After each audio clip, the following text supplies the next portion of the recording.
Gig Gab, the podcast for working musicians, episode 258 for Monday, June 1st, 2020.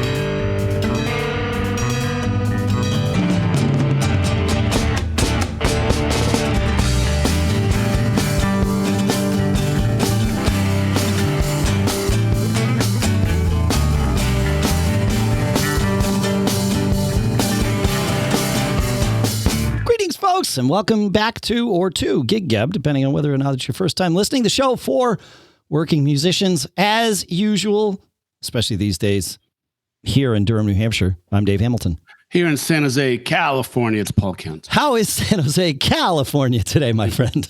It's pretty good today. I mean, it's kind of like every other day. I mean, we're still mostly inside, but weather's nice, I guess. That's good.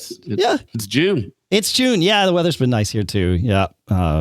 I want to play some outdoor gigs, but I'm hesitant. I actually got an offer for a gig, and my first thought and question back was, okay, what has everybody in the band been doing? In terms of social distancing and all of that. Like, let's proceed carefully and cautiously here. We're not saving lives with these gigs, except maybe we are if we say no. So, but I'm eager to play. So it's yeah. We did do our first Zoom. The whole House Rockers got on a Zoom. So we have a 10-piece band and a sound guy who's like part of the band. So we did a Zoom catch up, and everybody kind of shared how their family was, which was kind of nice. That's good. And I raised the question. I was like, it's time to start thinking about, what would it look like for you to feel safe and to feel like it's the right thing to do. We've been asked to do like front yard concerts and a couple things, and a couple of our earlier summer events got pushed out to the fall, which I don't think is going to happen anyway. But sure, I told the guy, start thinking about it, because what could you envision as being the right thing to take that we would do? So looking at things like putting the trumpets behind some kind of a plexiglass thing so they're not launching spitting all over everybody. Yeah. I mean, just all this type of stuff, and it's we got some thinking to do, but that's good. I'll keep you posted. Okay, yeah. Well, let's all meditate on that. And in the meantime, I would like to welcome a very special guest today. Dave Cook from Area 52 Studios is joining us. He has worked with artists like Donald Fagen, and he manages the sound for Levon Helms' Barn. He runs his own studio. He goes out on the road with people. He records people. Names like Nick Cave come up all the time when you're talking with him. Graham Parker. He is way too humble for his own good, but in spite of that, he has agreed to join us today. Dave Cook, thank you so much for coming on the show, man. Welcome, hey, Dave. Guys. My pleasure. I'm sitting here listening to you speak on my headphones, and it's like I'm listening to your podcast, and I forgot that I actually have to speak in a couple of minutes. It's a very funny experience. It's like, oh, right. I'm here. Yeah, but this time when you yell back, the rest of us hear you. So, yeah. Exactly. That's right. Let me correct you on one thing. Okay. I don't manage the sound at Levon's studios. I have done lots of work there over the years. Got it. Okay. They have a very capable staff there. I'm usually just there as a guest. There as a guest. Okay, I knew you were there quite often, and so I made the leap that you were, in fact, in a position of authority or something there, but I will retract that, of course. Yeah. Okay. All right. Cool. Great. Thank you. Yeah. Dave, did you trial balloon if we made the connection between my buddy Brad and Dave? We did. Go. You got. There's two Daves. Don't forget. Daves. Yeah. This is going to be fun. Some people call me Cookie. Some call me Cook. Some call me just Dave Cook. Yeah. Well, we'll figure it out. But Dave, go ahead and answer the question. We're talking, of course, about our recent interview with Brad Maddox, another front of house engineer that came on the show. But you guys don't know each other, do you? No. I know of some of his work, but we've never met, actually. Got it. Cool. Yeah. It was a great show. Really good interview. He had some good tidbits. He did. Well, I think you have some good tidbits coming up here too, man. Oh, thank you. Yeah. So, I mean, you've been in this business for many, many, many decades, doing all kinds of things. Tell us a little bit. The reason I thought to bring you on the show, and really once I did, I thought, wow, I should have asked Dave to come on years ago. But was that you were talking about how you were assisting people and coaching people and helping guide people who were doing live streams with their sound and their setups and things like that. So I definitely want to get into that. But tell us, brag a little bit. Tell us a little bit about, some of the things that you've done, and then we'll kind of jump off and kind of get into that live streaming stuff, and then anything else where we might go right or wrong. So there you go. Sure. Yeah. So, as you said, it's been a number of decades that I've been doing this. It's pretty much the only job I've ever had, both studio and live sound touring. Okay. I guess, bragging wise, my favorite credit that I get to tell people I've done is I got it was a long time ago, but I had the pleasure of engineering about half of the B-52's Cosmic Thing album. Really? And and Love Shack being one of them. Wow. So it never fails when we're at a wedding or, some kind of party somewhere, back when they used to have those things when the public would go to. Yeah. You're bound to hear that. So that's always a fun thing to hear. Wow. Yeah, and that was. I mean, you said it almost happened accidentally. What, how was it? Just happenstance? You were the engineer on the session that day, or? Well, it was. I was on staff at a place called Dreamland Studios up here near me in the Hudson Valley. Yeah. And it was sort of the early days of the studio, and we had, I wouldn't say low-level clients that came in, but lower budget clients that came in. Sure. Some of them brought their own engineers. A lot of them didn't. So Don was from. Was fame back in the day. He was producing this portion of the record, about 4 or 5 songs that we were doing together. Got it. And when he contacted the studio, he's like, well, we don't have a huge budget. We're going to kind of do this with whoever you might have there. Who do you have? So we chatted, and I sent him a cassette of some of the stuff I had done. And I was very young. And like I said, I was a staffer. And he said, yeah, sure. Why not? Let's do that. So that was it. And, it was great. So I was just a house guy, got to work with these guys, got to watch how Don worked, and there you go. So, okay. So I'm going to ask this question because obviously that record went on to be, as you said, huge. It's ubiquitous, right? It will outlast all of us, right? And all of them. I've certainly been in pro studios doing sessions that go nowhere. I mean, other than what we intend for them to do, but that never have really taken off or anything. Is there anything different in the vibe when you've got, Don Was producing and a band with a little bit of a name? I mean, because I know you've done sessions for people like us, and then you've done sessions obviously for, like this. Is the vibe of the session basically the same, or is there more pressure because this might go somewhere? Like there's a greater chance of this going somewhere. You just kind of treat it all the same. Good question. I guess first I'll speak generally, not so much about that one, but generally, you do treat it the same. I mean, anything I'm working on, if it's, mom and pop down the street or something like that, you want to do the best job you can, of course. And, and any work you do, generally work will come out of that. So you want to just put your best foot forward. But more, that session was interesting. It was, if I remember correctly, it was the first time they were back in the studio since Ricky, who was the original guitar player, who was the brother of Cindy, passed away. So they had kind of been in a strange place emotionally, if I remember. And this was the first time they came in. They hadn't done anything in a while. And I don't think they really knew what was going to happen with the record. So, there was a little bit of sadness going on. There was some experimentation sound-wise. Sure. Yeah. And Don Was at the time, that was sort of the start of his big career. After that, anything he touched went gold. Got it. Okay. Literally. So he wasn't known to have the Midas touch before that, although clearly he did. Yeah. Yeah, not necessarily. I think he was more known and respected as a musician at that point, not so much as a producer. Interesting. And then he went on, of course, he went on to do Bonnie Raitt and Rolling Stones and a ton of great people. Right. So that was it. We kind of just approached it as we normally would. He was really great to work with. He took an overview kind of look, a position on it, but stepped back, let a lot of people just do their thing. Stepped in and made suggestions when he had to. And Love Shack, out of the few songs we did, Love Shack was the last track and almost like a throwaway track. Charlie Drayton was playing drums on that, and Don went out to take a break for a little while. He just left the studio, and Charlie thought he would set up some of these funny old marching drums and everything that were floating around the studio. And we spent about an hour or two setting that up, getting an interesting sound. And Don came back in and said, what are you guys doing? I just want to keep this as it was. So we went back, and Charlie reluctantly went back to his Yamaha kit. Yep. But then we cut the song. It was hilarious. We all sat there in the control room and were listening to the lyrics, having a blast. And of course, that went on to be probably the biggest the biggest single of their career. Yeah. Oh, yeah. I would think so. Yeah. I mean, they had other hits, of course, but yeah, that's up there. That's their song. That's their song. Well, Rock Lobster too, right? But that's yeah. So anyways, I got a really interesting question about the social engineering skills you have to have in the role you have.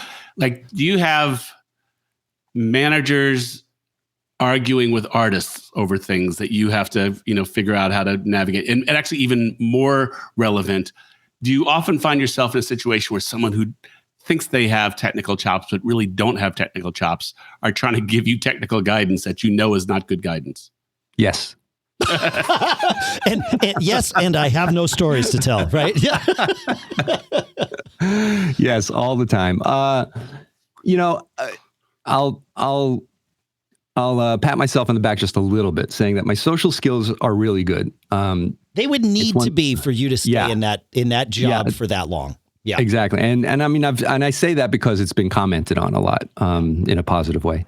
So, if I'm in the middle of something, if a manager or a producer and an artist get into something, and let me also just say one other thing. I think Brad actually might have said this on that interview you were speaking to him about, or someone did. But anyway, throughout the course of history of what I do for a living, engineers tend to eventually turn into producers, producers slash engineers, or just straight ahead producers, and don't have much of a hands on the technical bit anymore. Sure. That's just sort of been the evolution that everyone wants to do. Producers tend to make a little more money too, with points and all that. I was just going to say, you can get some points. Yeah, exactly. Yeah, which I did not on that record, by the way. But anyway, but I never felt like I wanted to do that. I always liked doing what I do. I've definitely had my share of production credits, but I've just really enjoyed doing what I do. So when it comes time for big decisions to get made that might be not exactly agreed upon between the producers and the artists, I'm in a really great position to sort of step back and let them work it out. I'll offer suggestions, but I really a lot of times I'll wait until I'm asked. And I guess that comes from my assisting days and being groomed in that way, where it was, in those days, especially in the old days of studios, assistant didn't say anything unless they were asked. And even then they had to be very careful about it. Yeah. Just a hierarchy. Sure. As far as someone thinking they have more technical chops and knowledge than I do, or making suggestions, I'll generally take it. I'll listen to them. I'll say, okay, maybe let's give that a shot if it sort of makes sense, because I'll learn something from it every now and then. But if it's coming from not a very well educated place, sorry, Dave, a lot of drummers do this. I'll just tell you right now. Hey, why don't you try this mic? Why don't you position it like this? Let's try the overheads like that. And if I'm not in the mood, I'll just step back and say, am I telling you what kind of sticks to use? Let me do my job. You do yours, and I'll, and I'll take care of it. Yeah. Rarely do I say that. I do try to work with them on that. So wait, let's pause right there, because I gotta imagine. So there's some kind of measuring up as to whether, you're making an intelligent guess now that saying that is not going to be a career limiting thing. So you've kind of like watched the guy set up. You're kind of like catching his vibe, and you're trying to figure out, like, can I set some boundaries here that are going to take us through the rest of the session, right? I mean, would you literally, any band, any drummer that starts doing that, would you set a boundary like that, not knowing who you're talking to? You got to read the room, right? I mean, yeah, exactly. I got to see what's going on. It's a hard thing to answer, but sure, there are boundaries set. And when I do come back with that sort of snarky comment that I just made, it's done with, a little tongue in cheek, and it is sort of sarcastic and fun. Of course. But if I can kind of feel if it's an educated, it's either an educated suggestion or maybe out of curiosity, what would happen if we tried this, because he or she might have read it or read about it or seen it done or something like that, Sure. but then there's, the people I might work with who might have years more experience and deserve, just kind of because of that alone, a bunch of respect and, and listening to. I'll drop a name. Bernard Purdie, great drummer for a million years. Yeah. I did a session that he was on a bunch of years ago. He walked in with his entourage, and the first thing that came out of his mouth is like, "Where's the engineer? Where's the engineer?" And it's like, "That would be me, sir." And he's like, "All right, I'm going to tell you one thing. The front head does not come off my bass drum." And that's what he said to me, because I guess a lot of his experience is, yeah, the engineer wants to pull it off, throw a pillow in there and deaden it up. It's like, and he was expecting an argument. And it's like, that's fine. I said, "That's your sound. I'm not going to alter that. That's your Bernard Purdie." And he took a step back. He's like, "Oh, okay, we're going to get along just fine." Yeah. You get me. Right, exactly. You had me at hello. I'm not sure if that answers the question so much, but no, it does. Yeah. I've been in those scenarios. Actually, I've been in scenarios where the engineer does suggest what sticks I should use. So the answer is yes. Maybe you are. But yeah. I mean, as a drummer, especially, I'm very like drummers in general. We're very close to the microphones, right? So a guitar player might not even see what mic you put on his amp because it's probably in a different room, potentially. Whereas, me, it's like, oh, that's in the way, or that's interesting. I've never seen that before. So I can see where, and I've definitely caught myself in those moments. So you're right that drummers are it would not surprise me that drummers, it does not surprise me that drummers are worse at this than other folks, because they're right there. They've now become part of your instrument. Is really what it is, right? They're literally hanging off your instrument, or at least, right there. So yeah, plus we drummers, we're an opinionated bunch, and we we almost always know the answer. So, and I will say also that what I'm describing happens very rarely now. That was earlier in the earlier years. It would happen more, maybe. Especially as a staff engineer, where you might be doing a session where the people don't know you, and they meet you on the first day of work, so they don't know what's going on. They don't know what your talents are. Yeah, right. Luckily, I've been at this so long, and I have my own place, that the majority of the projects I do are either artists that I've been with for years, or if it's someone that I haven't worked with, they're coming to me for me and what I do, not necessarily for what I have, and they're not necessarily going to question it, which is a nice place to be in. Yeah. Yeah, that's good. All right, do you have any? Oh, go ahead. No, you go ahead, Dave. Well, I was going to say we should answer. We should address the question that we brought you on here for, because it's clear to me that we could easily go another 45 minutes just like throwing ideas out and you coming back with stories. So we will continue doing that, but. We do like to offer a little bit of guidance to folks, and you said that you were doing some of that. So I would love to hear what it is that, your thoughts about this whole live streaming thing, and how best to set up for, success and sound and all of that good stuff. Like what have you learned? Well, I've learned, in what way? What have I learned as far as techniques, or or mistakes people are making? Yeah, or things they need to both. Learn? Everything. Yeah. Like what are the common things when you reach out, or someone reaches out to you to help? What are the common things that you're solving for people? Okay, well, from pretty much day one, when things locked down, and especially when schools closed, I got, the first week or two was filled with questions, emails, and phone calls from people, artists that I work with, musicians I work with, as well as just teachers that I know, because I work a lot. I do a lot of educational stuff as well. Got it. Yeah. The question was, of course, I'm starting to teach online, teach music of whatever kind, piano, guitar, voice. I'm starting to teach online. I don't know what I need. They're telling us to use Zoom. I don't have anything. What should I do? So really, the first thing I say is you use headphones. Don't let the speakers in the room bounce around, and don't sit in a room with hard surfaces where you sound like you're in a cavern. Two simple things that they could do to start, because just as we're all well aware and we're kind of getting used to it, is the sound of Zoom when people are on their computer mic, they're not wearing headphones, and they're in a very live sounding room. Yeah. So I'll tell them, if you can throw up some blankets around you, go into a bedroom where there's a mattress, sit on your bed and teach. So it's going to sound, right off the bat, it's going to sound better. Secondly, try to get a microphone that will be better than your computer mic, a USB microphone, maybe even a headset mic that, with an interface, or whether it's a USB headset, something that will give a little more presence, a little more clarity than the built-in microphone. Learn about the settings within Zoom or whatever application you happen to be using that will improve it. Cut down on the compression, the data compression, the echo and noise cancellation. If you're in a dead room and you're wearing headphones, you don't have to worry about that as much. So you'll have a cleaner stream. So those are the basics that I'll start telling people about. And right off the bat, they're in better shape. Yeah. Great. Yeah.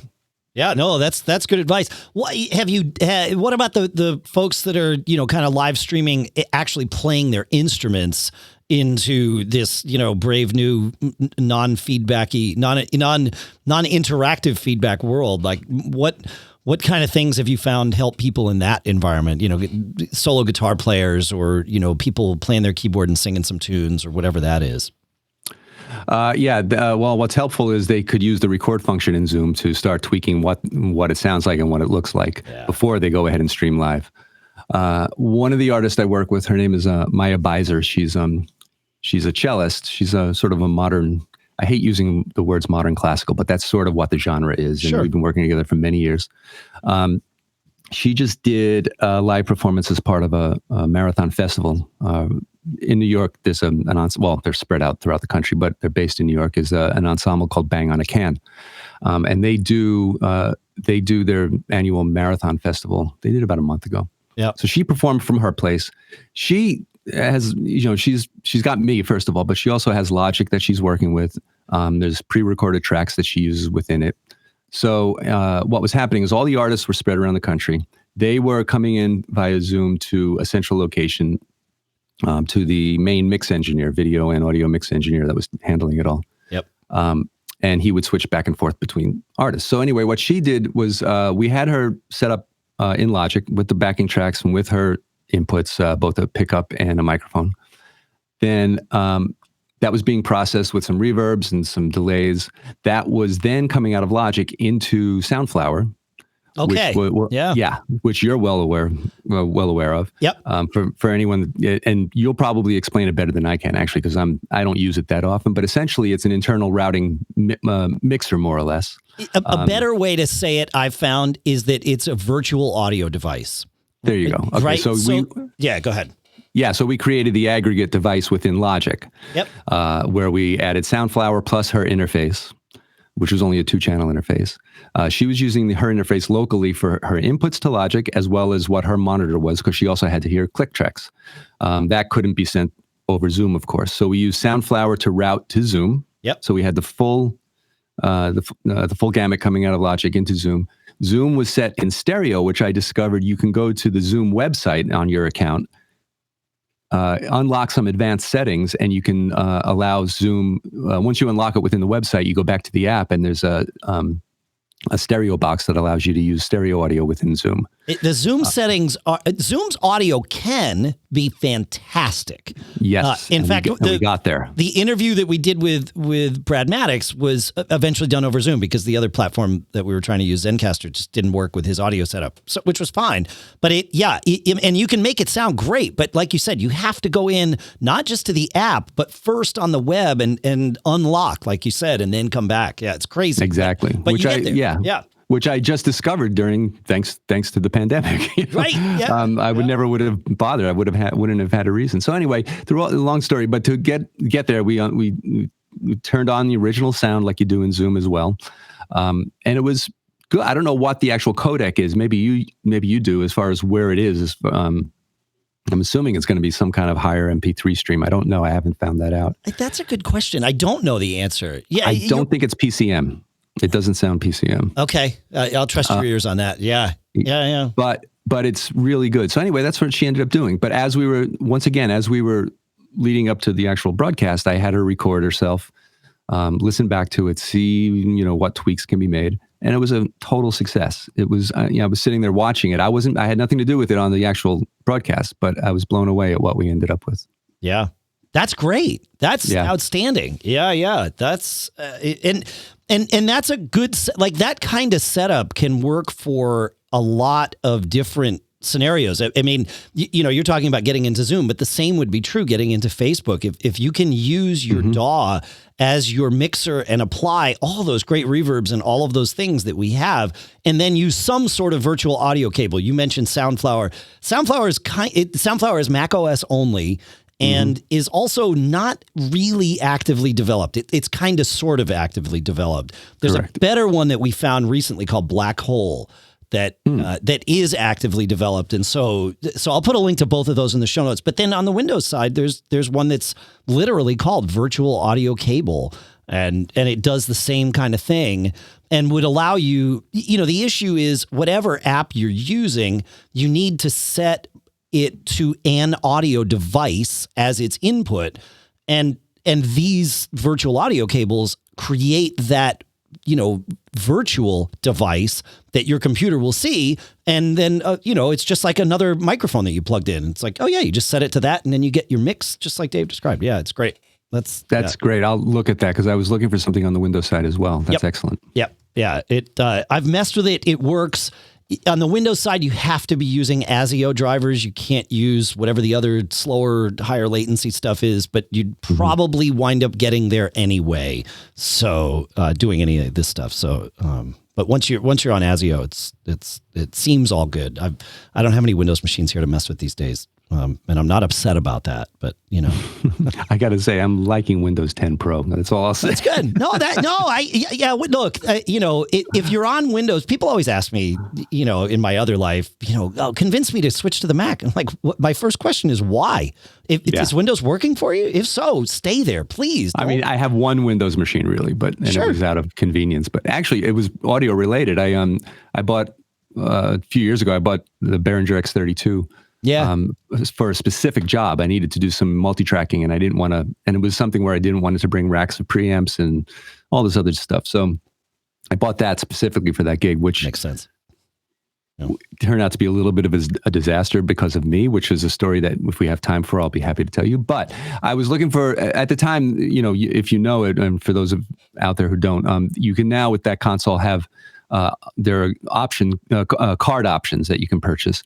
And one of them is a dual SD card slot where you can multi-track directly into the console with redundant multi-tracking, which is a phenomenal thing you can do. But before that, you needed a laptop.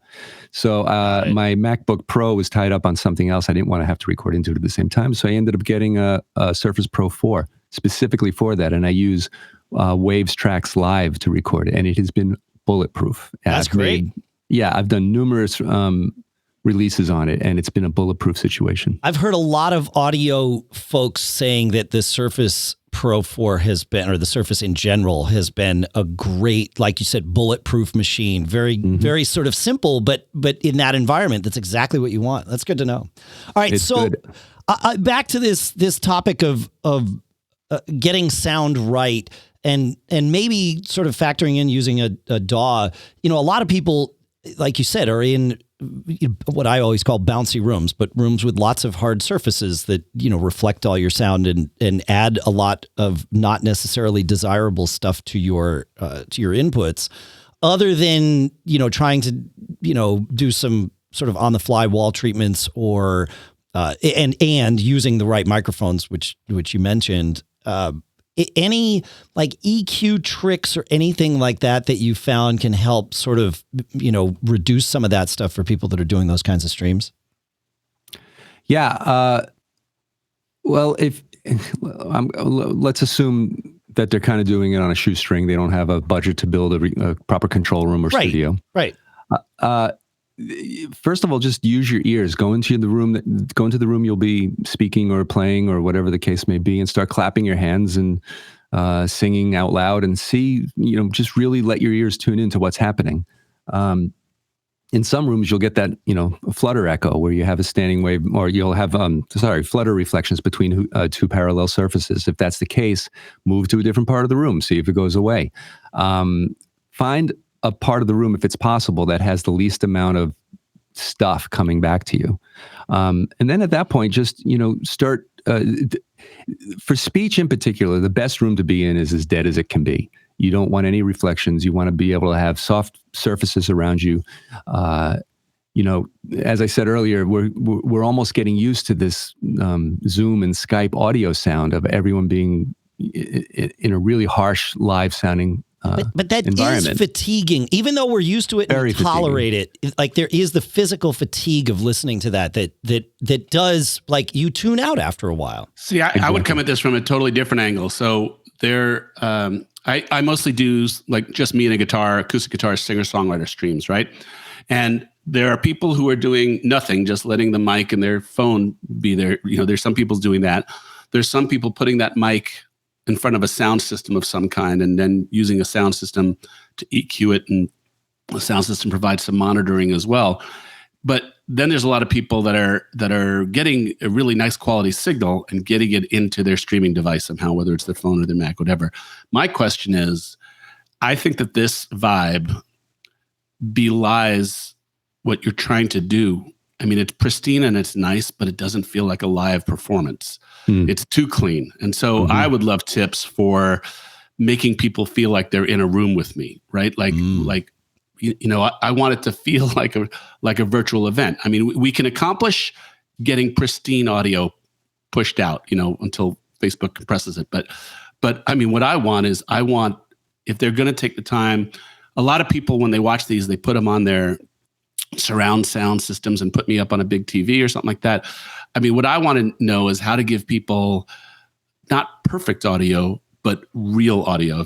And I'm not being facetious here. I want them to feel like they're sitting in a room, a club, something, a small coffee house with me.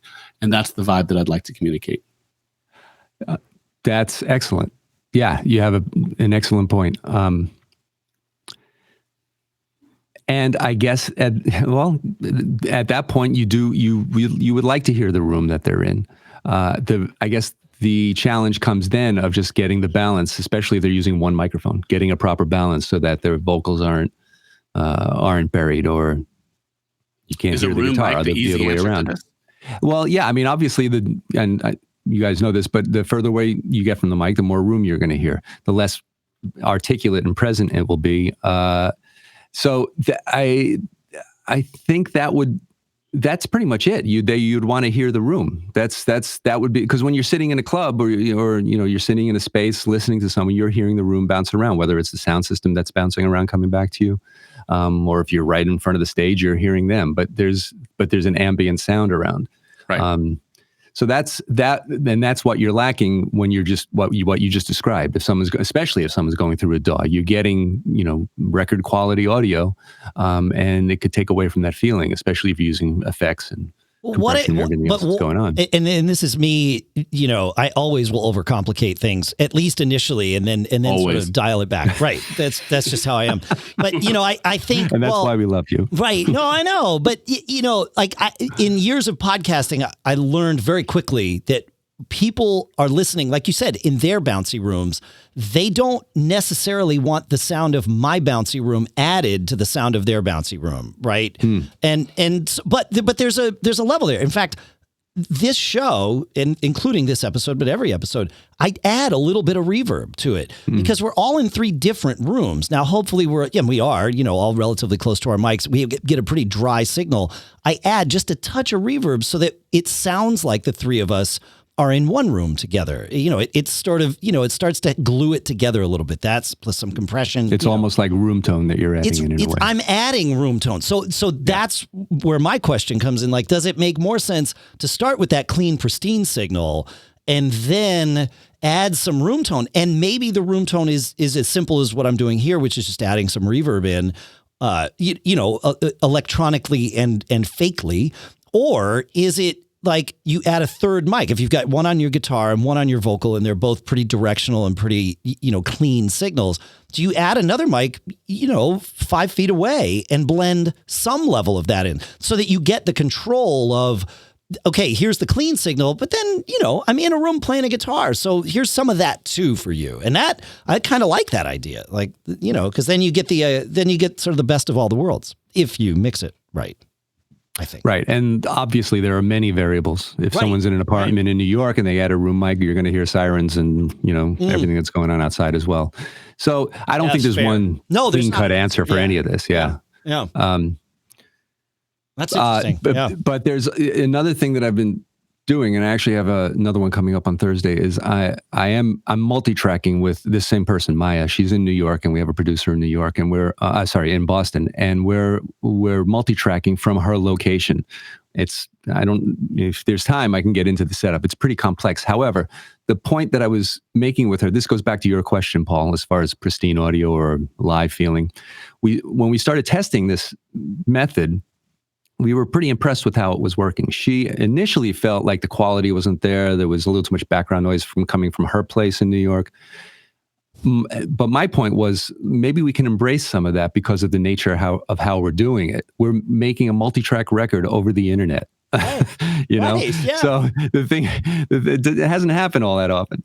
The noises and the imperfections that come along with that, I think, are part of it. So maybe that's sort of what you're getting at, Paul, with these performances in people's houses and apartments. Let's not keep it so clean. Let's keep it a little ragged.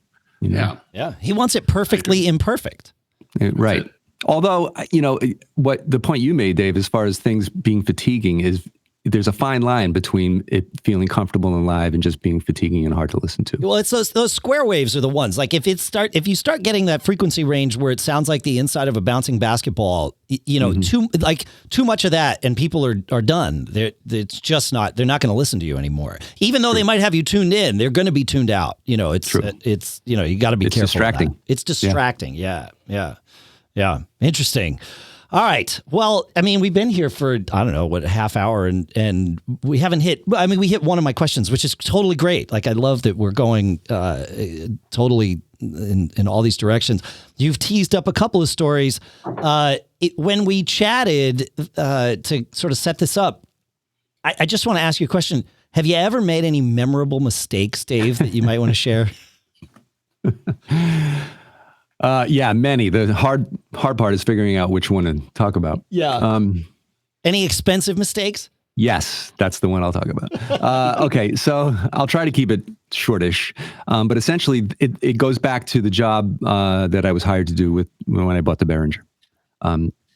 And for those of you listening, Behringer used to be a dirty word. It's not so bad anymore. Thanks to the X32, I think they really broke some ground with that. And I now have their new console as well, the Wing that came out recently. Oh, how do you like that one? Well, I love that. I love it as I was learning it and pre-programming it for some shows, and then the pandemic hit, and it hasn't been out of the studio. Got it. I haven't used it in an actual situation, but I think some of the design concepts that they've put into it are great. I think it will rival some of the top consoles out there. I know them all pretty much, so I see some of the things that have come into it that have crossed over from some of the really high-end desks. Super excited to use it. I just hope I can soon. Yeah. And I know I'm pulling us into a tangent, but like your work is split between being on the road and being in the studio, right? I mean, in a normal world. Yeah. Yeah, just quickly. About maybe 12, 13 years ago, I just really by chance fell into the live world by covering some shows and starting to do some work at a new performing arts center that was over here at Bard College near me. And because I lucked out, I was able to start working with some pretty big names pretty quickly and started touring. I never had to hit the bar circuit in live sound, which I'm feeling pretty. Yeah, we hate you for that, by the way. I know. Well, that's the thing. I mentioned this to the guys, and they're like, "I hate you." That's just not fair. That's not fair. I did a one-off with Carly Simon. Some of your listeners might know who she is. She's sure, but yeah. And before I knew it, I was on a full-fledged, full production tour with her. It was one of my first tours, and we had semis and 3 buses and everything. And I barely knew what I was doing. But that's sort of how I got started with live sound, and I've loved it. Touring can be a little hard when you have a family, but. Yes, but I love the work itself.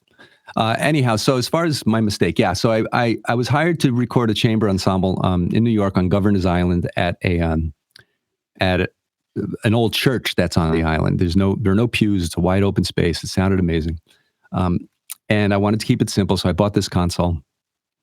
I think the Pro Tools version I had at the time, I was going to record directly to Pro Tools on my MacBook Pro. I had the console maybe a week.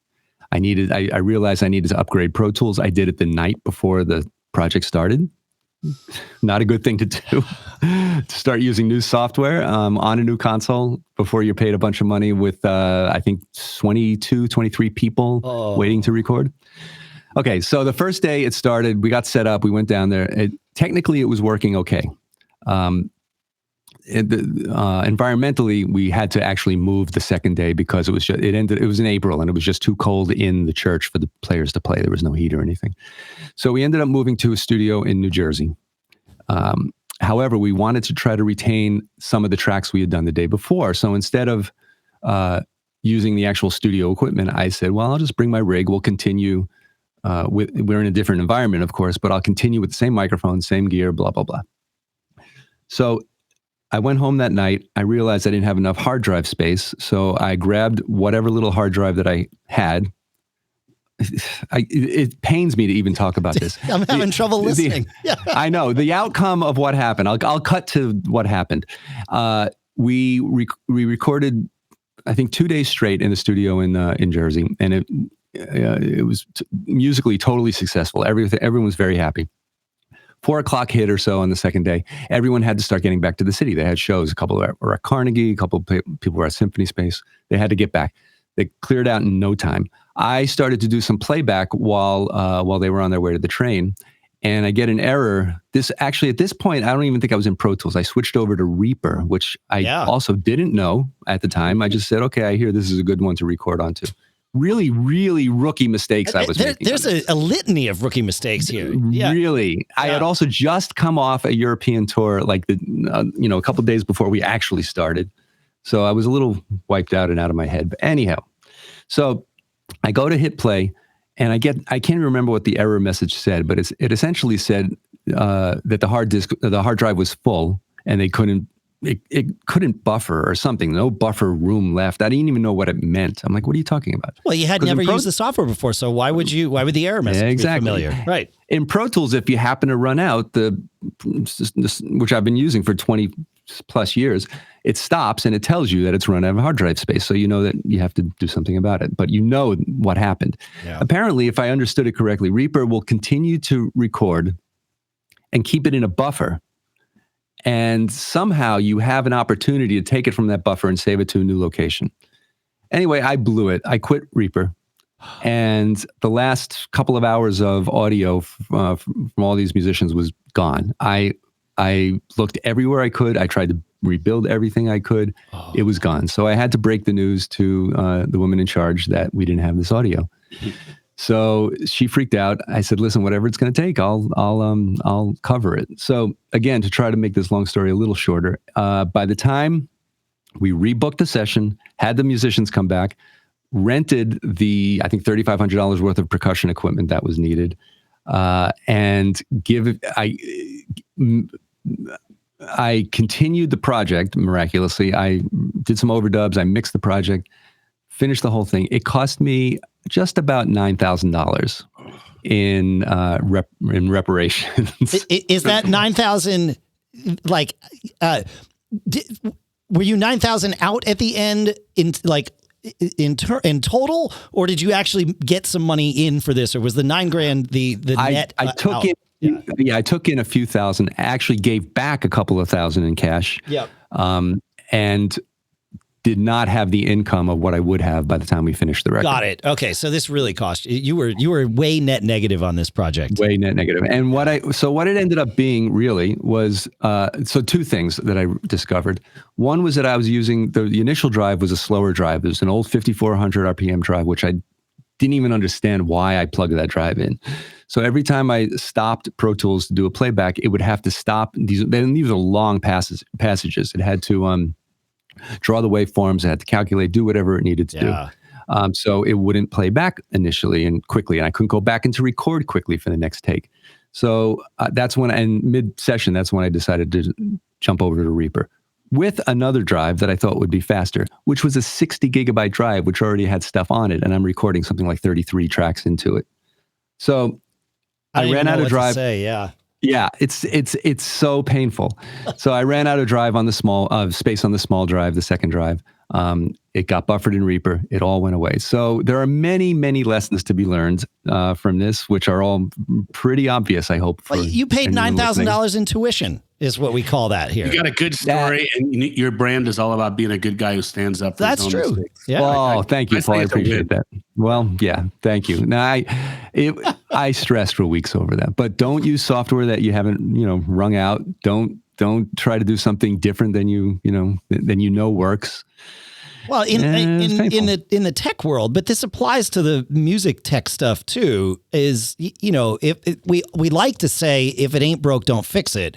What we often practice is, if it ain't broke, fix it till it is. And you definitely took the latter, and you took that with gusto, I think, here. So, yeah. And at least in the end, it was a beautiful album, got great. Critically acclaimed. Artists and musicians were very happy with it. So aside from the financial woes and the stress, it ended up being an okay thing. Yeah. Yeah. Well, that's good. That's good, man. All right. Yep. Well, I don't want to keep you forever. I mean, I feel like we could just keep going and keep going. Paul, do you have any other questions for Dave here? Last question would be, have you had any wall of sound, Phil Spector type, like let's blow stuff up and be intensely creative in the studio? Any of those types of producers you've worked with? Oh, man. I have to think about that one, and I may not be able to answer because it'll take me too long to think about it. Yeah. You work with Todd, right? Rundgren? Yep. Yeah, that was touring. Oh, okay. Not in the studio. Yeah. Oh, interesting.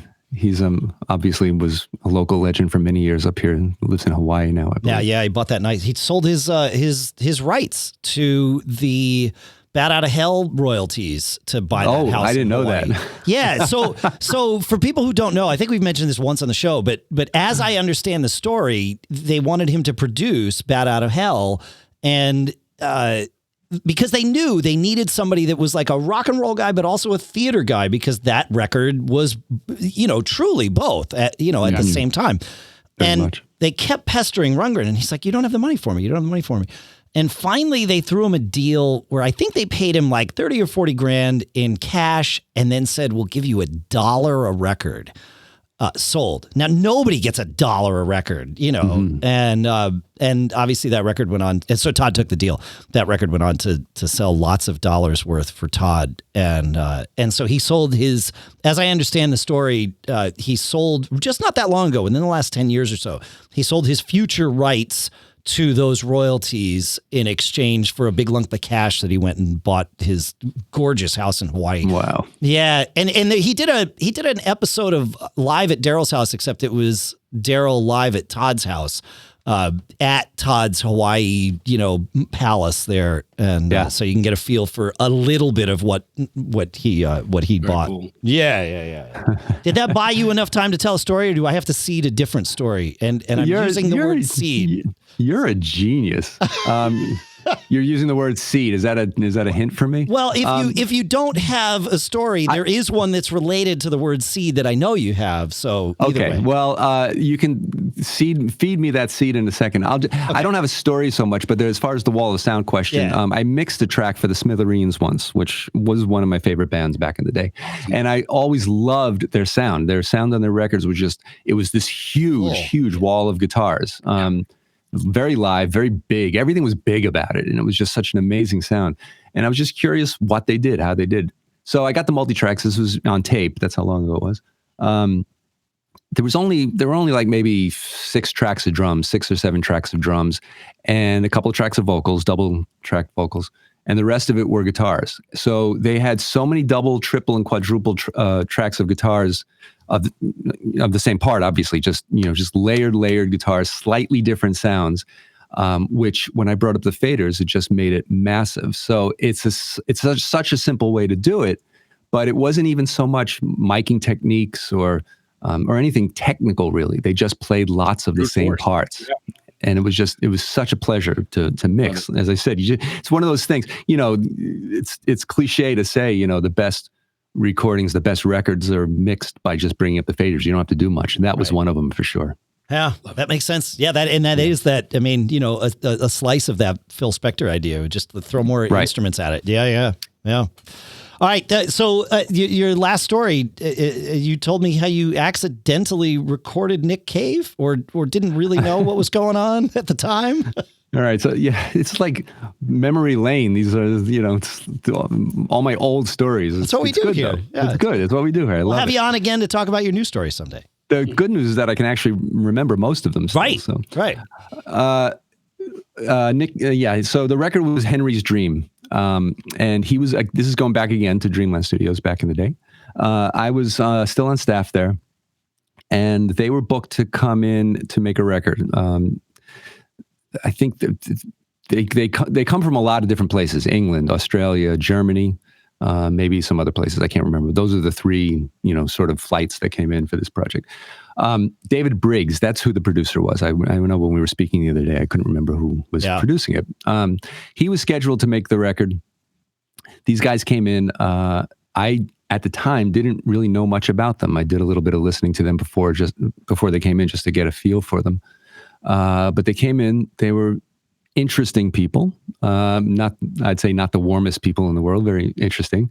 And again, David was supposed to show up, but no one could get a hold of him. No one could track him down. No one can contact him. So there was a little bit of confusion as to what was going to happen. They were booked for about 3 weeks or something.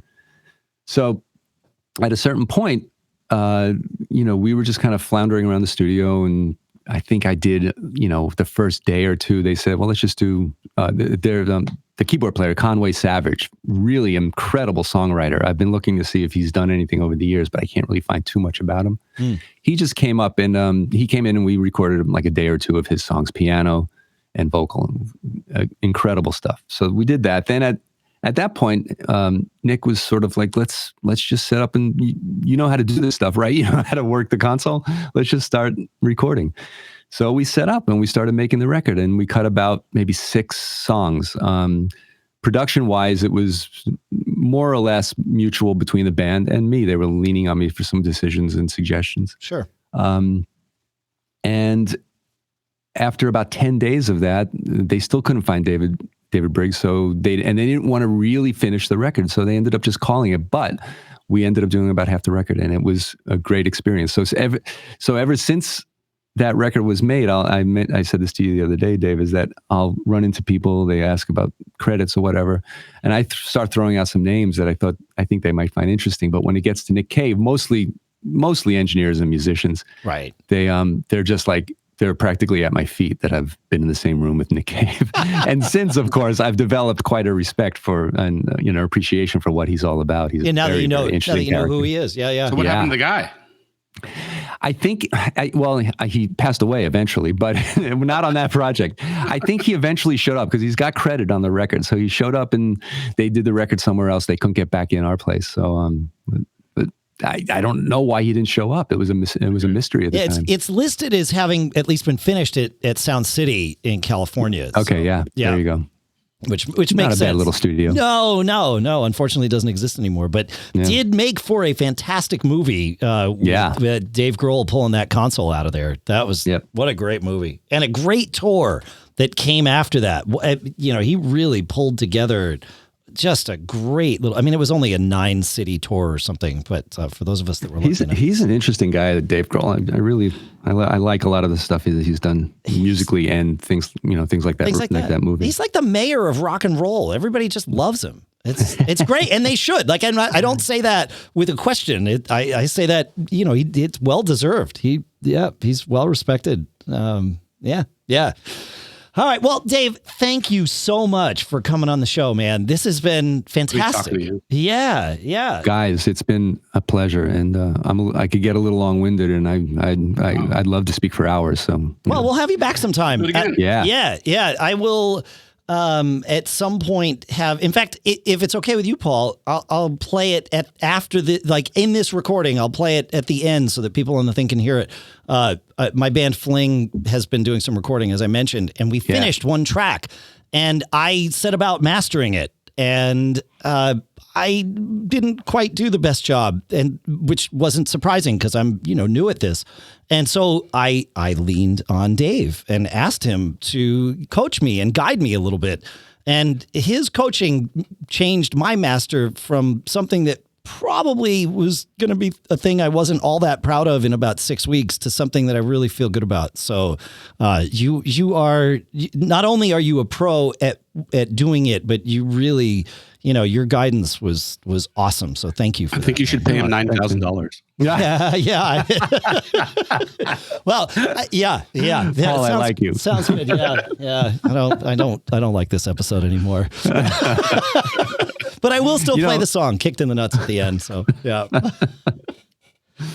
Great. Yeah. No, it's really been a blast, and I respect and appreciate what you guys are doing for the community, tech and music, and all that other kind of stuff. So thanks so much for having me. Well, thanks for coming. Tell people where they can find you if they're, because you do this sort of thing. You do remote work with people. So So where can people find you? So my website that needs some tweaking is area-52-studios.com. And if anyone wants to email me directly, it's area52sound@gmail.com. That works. Perfect. Get in touch with me. Yeah. Well, Dave, thank you so much for coming on the show. Paul, you have anything to add before we get this one out of here? I think just always be performing is my message today. That's a good message. It's and every day. It's one of our favorites, in fact. Yeah. Thank you, Dave. Thank you, guys.